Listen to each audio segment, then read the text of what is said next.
Quero saudar os irmãos com a gloriosa paz do Senhor Jesus, amém.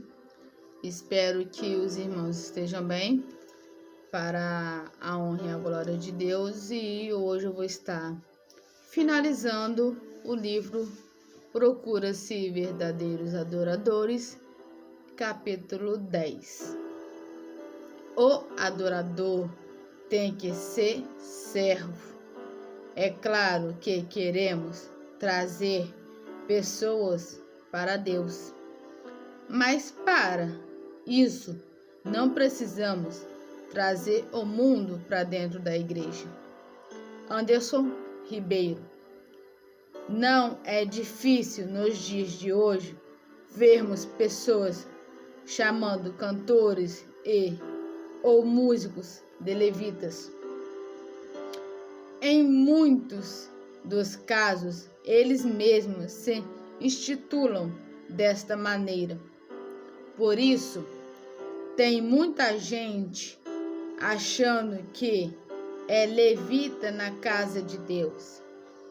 A esses eu pergunto: por um acaso são descendentes da tribo de Levi? Estão vivendo nos tempos do Antigo Testamento? Sou pontual em afirmar que não há levitas em nossos dias. O servo dos levitas eram cuidar do tabernáculo e dos seus utensílios, inclusive carregando tudo isso durante as viagens pelo deserto. Números, capítulo 3, 4, 8 e 18. É verdade que Davi atribuiu a alguns levitas a responsabilidade musical e também a de professores da lei. Por isso, grande parte dos que cantam ou tocam querem ser chamados de levitas, mas não são todos. Para ser sincero, quase nenhum. Quem querem, de fato, cuidar do templo do Senhor e aprender a sua palavra, a saber, o zelo pelas coisas do Senhor e a sua casa são sinais intubidos em um verdadeiro adorador. Afinal, quem ama, cuida. Portanto, adorar também é cuidar. Em outras palavras, adorar é ser servo. Não obstante, Paulo disse que os homens nos consideram como ministros de Cristo e dispensores dos mistérios de Deus. O apóstolo atribuiu aos ministros a posição de servo. O ministro e dispensário, isto é, aquele que toma conta da casa do seu senhor. José, no Egito, ele, em relação ao dono da casa, era servo. Em relação aos outros servos, ele era o superintendente. Sua função era cuidar dos interesses do seu senhor. Ele cuidava da alimentação da casa. Não era função de José prover o alimento, como também não era função dos ministros. O alimento já foi providenciado.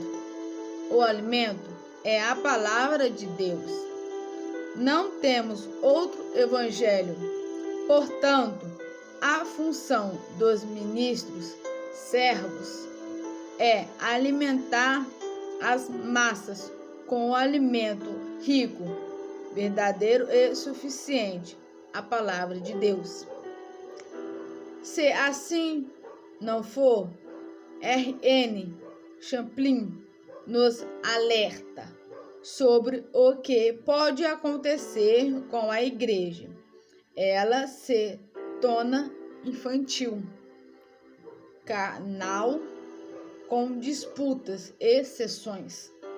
Um povo faminto espiritualmente era um povo infeliz. A ausência do ensino cristão arma o palco para a apostasia. De fato, esta é a realidade da igreja. Pensando nisso, João Rodrigo, com autoridade, disse: infelizmente, vivemos os tempos do oba-oba nas igrejas evangélicas. Muita emoção, pouco compromisso genuíno com Deus. As igrejas parecem restaurantes espirituais, onde o posto é um menu e o crente freguês consome apenas a mercadoria que lhe apraz. Cultos mecânicos dirigidos por ministérios de plástico, programados para falar, pular, berrar e agitar, de modo que grande é plateia, a vida por ouvir pregação, que traga uma mensagem antropocêntrica, geralmente relacionada a uma vida de prosperidade material ou coisas do gênero. Diante disso, mais uma vez, afirmo com propriedade que o verdadeiro adorador está comprometido com as Sagradas Escrituras. O verdadeiro adorador, assim como um mordomo, não procura agradar as demais pessoas da casa, muito menos aos outros servos, mas ao Senhor. O papel do mordomo não é ser popular, nem ser bem-sucedido, mas ser fiel. O critério de Deus não é nem o sucesso, nem a popularidade, mas sim a fidelidade. Jesus reforça esse ensino quando diz: ninguém pode servir a dois senhores.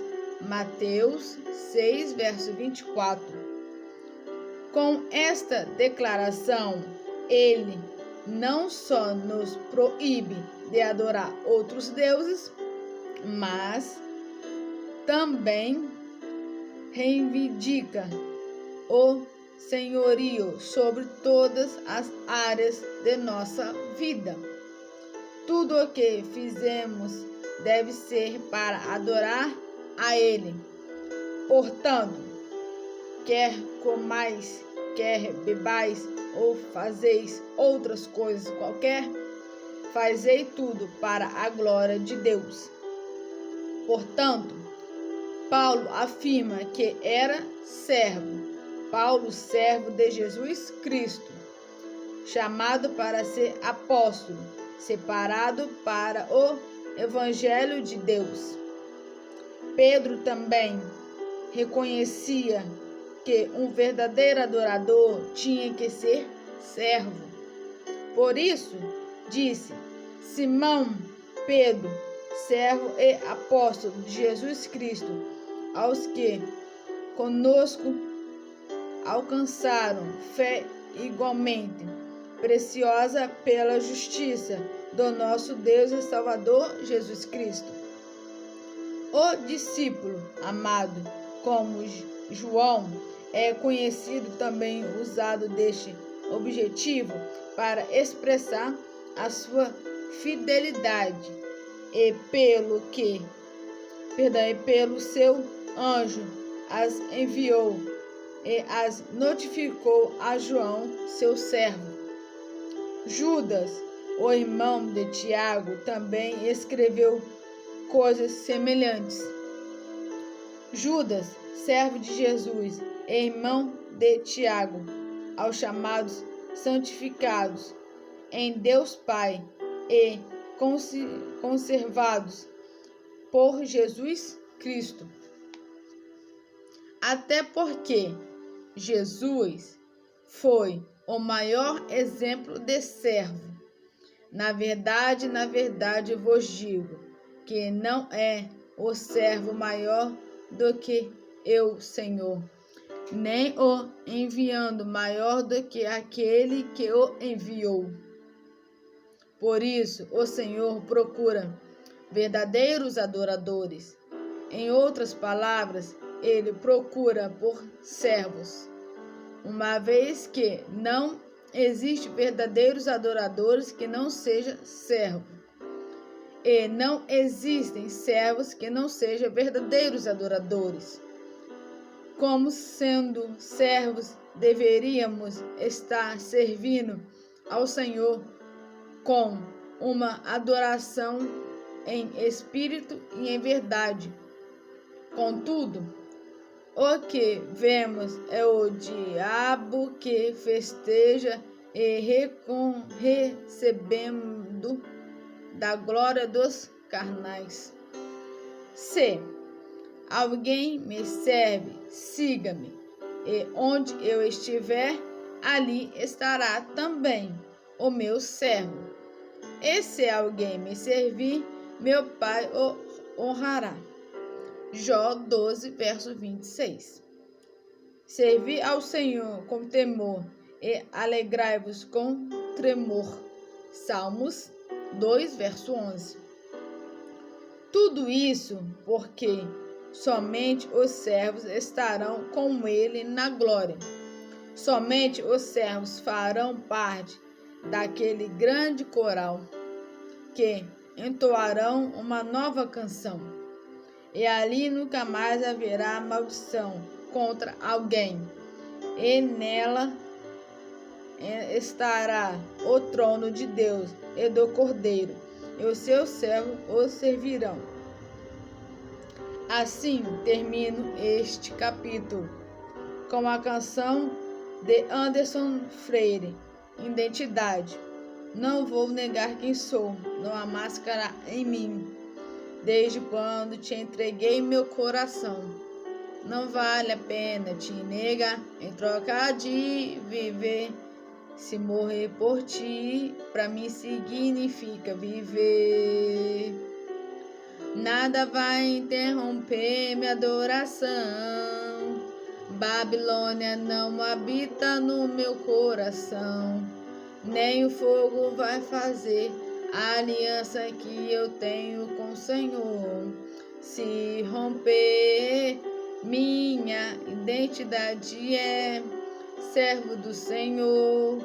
Dentro da fornalha vou mostrar quem és, sendo quem eu sou, fiel adorador. Nem a morte vai nos separar, Senhor. Qual é a sua identidade? Que os irmãos possam ficar com este capítulo guardado no seu coração. E hoje nós terminamos um ciclo em nossas vidas. O livro procura ser verdadeiros adoradores.